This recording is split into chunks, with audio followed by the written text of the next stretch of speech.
3, 4, 5, 6. Et qu'on colle ici sur le bouquet. Vous voyez? Et tout ça avec le chapeau.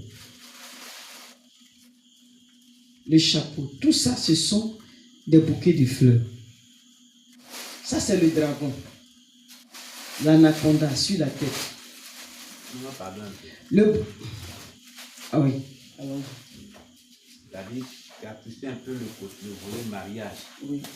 Et souvent, lorsque tu disais que lorsque Maïra, la reine de la force, venait sur la terre, les petites filles qu'on habillait, puis la sirène qui se font faire dans les mariages, voilà, faut nous parler un peu de ça brièvement.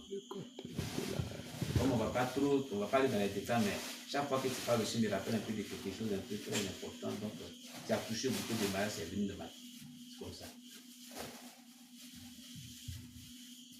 Lorsque l'église s'organisait pour célébrer un mariage, normalement les bien-aimés frères doivent plutôt se concentrer sur la prière. Parce qu'avant de faire le mariage, il y a d'abord le mariage dans le spirituel.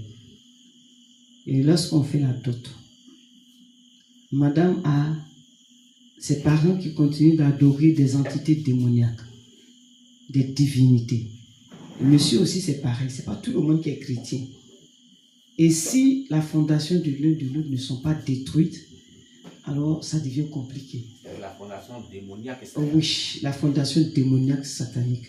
Donc, ils doivent détruire d'abord ces fondations démoniaques avant de se marier. Et ensuite, leurs enfants seront libres. Ils pourront vraiment vivre leur foi chrétienne sans vaciller. Amen. Mais alors que plusieurs, au lieu de le faire, ils préfèrent plutôt se focaliser sur le mariage. Et plusieurs veulent se marier, pas pour continuer l'œuvre du Seigneur, mais à cause du sexe. C'est à cause du sexe que plusieurs veulent se marier. C'est pas autre chose. Donc, lorsque les bien-aimés se préparent pour le mariage, le monde des ténèbres était déjà informé.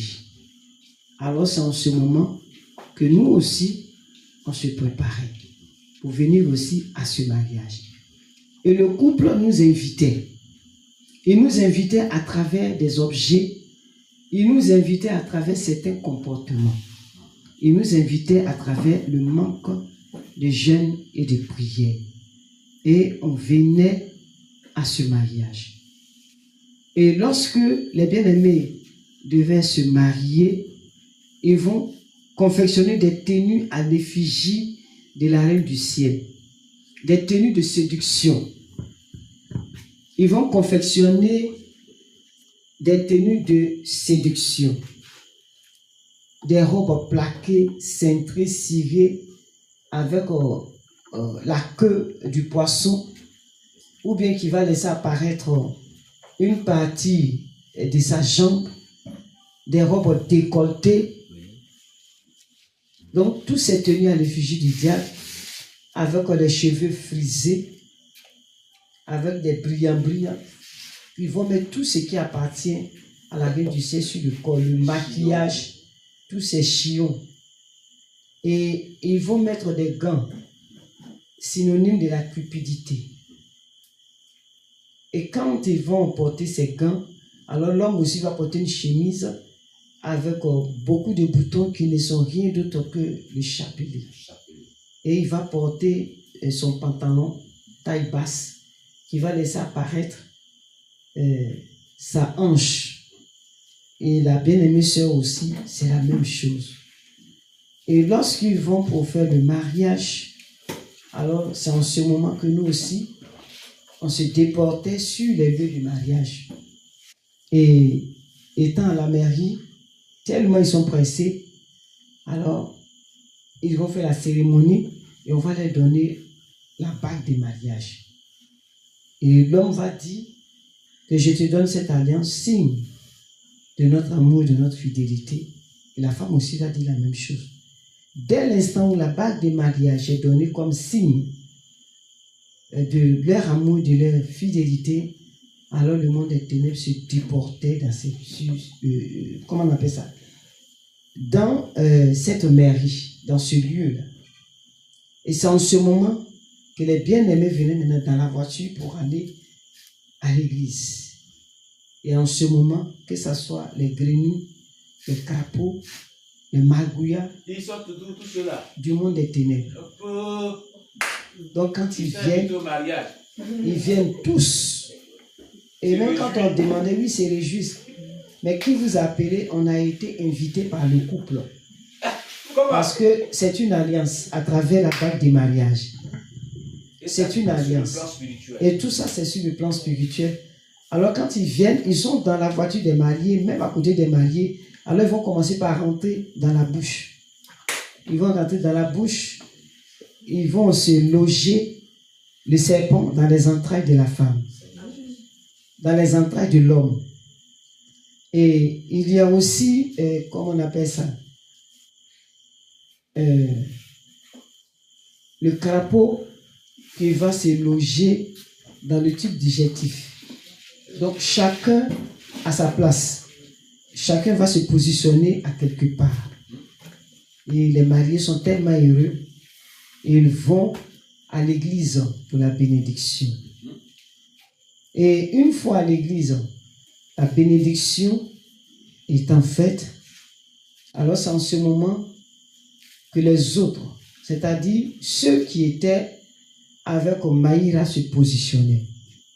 Quand on parle des dames de compagnie ou des filles d'honneur, ce n'est pas biblique.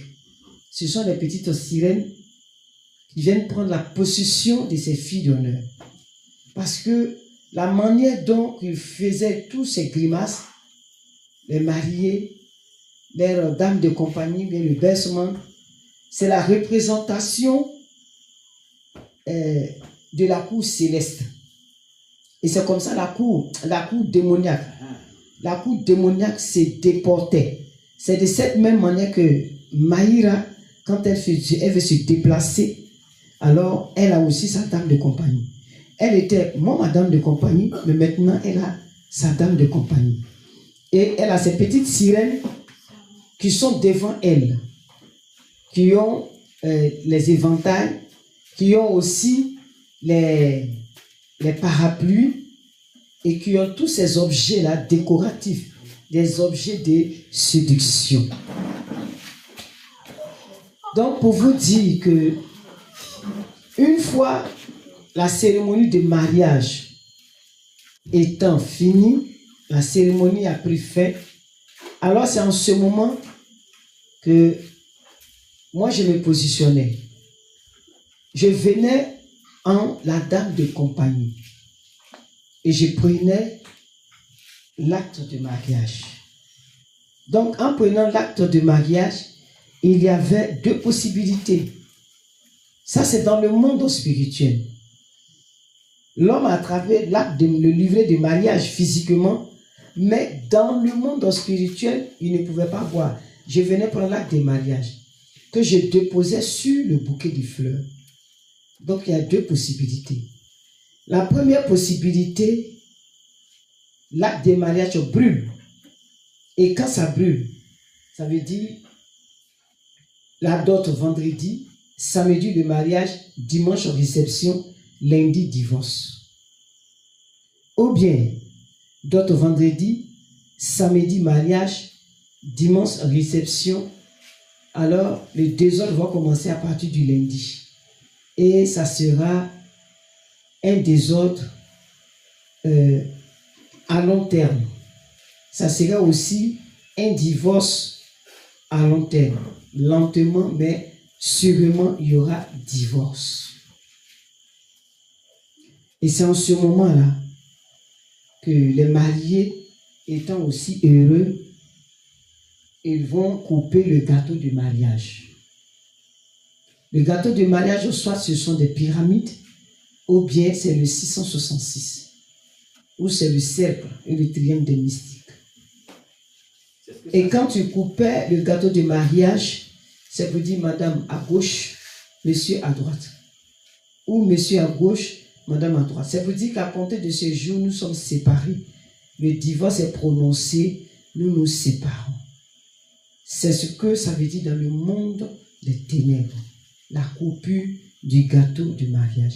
Quand ils disent que c'est pour rompre avec le célibat, mais c'est faux. Ce n'est pas pour rompre avec le célibat. Au contraire, c'est pour rompre avec le mariage. Celui avec qui tu t'es marié, puisque déjà tu as tissé une alliance avec le monde des ténèbres, donc tu fais la séparation avec le monde physique pour pouvoir te marier avec le monde des ténèbres. Et après cela, il y aura une réception. Vous allez constater pendant des cérémonies, on voit beaucoup de personnes, des personnes qu'on ne connaît pas. Les démons aussi viennent participer. Ils sont invités d'une manière ou d'une autre. Et après, les mariés vont à l'autel. Et c'est étant à l'autel que nous aussi on partait pour récupérer les sémences à travers l'inspiration de la pornographie. Et ce qui se passe dans les hôtels. Et la mariée va passer son temps à changer de tenue vestimentaire. Et en changeant, les mariés changent de tenue vestimentaire. C'est une manière de dire qu'ils ont le caractère du serpent. Ils muent comme le serpent. Parce que le serpent mue à un certain moment donné. Et c'est la même chose qu'ils font. Donc faites très attention. Que le Seigneur nous bénisse. Donc, nous allons continuer.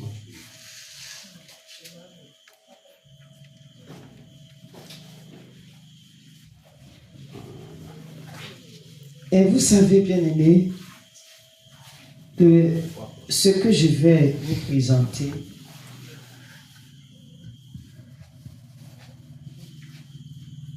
ce pain,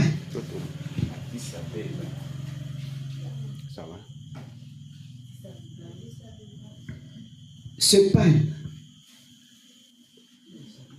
le chapelet que tu récites sur ce pain, je vais me lever. C'est vrai, je suis fatigué, mais je vais me lever. Je ne sais pas si je peux avoir un bâton, quelque chose comme ça. Et si quelqu'un peut venir aussi nous aider. Un joli bâton.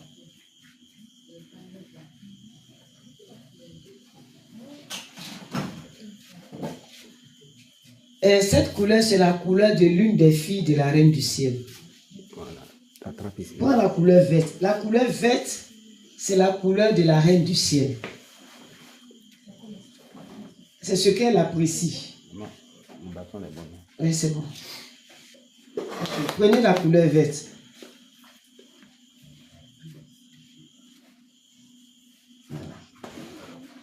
Et vous soulevez.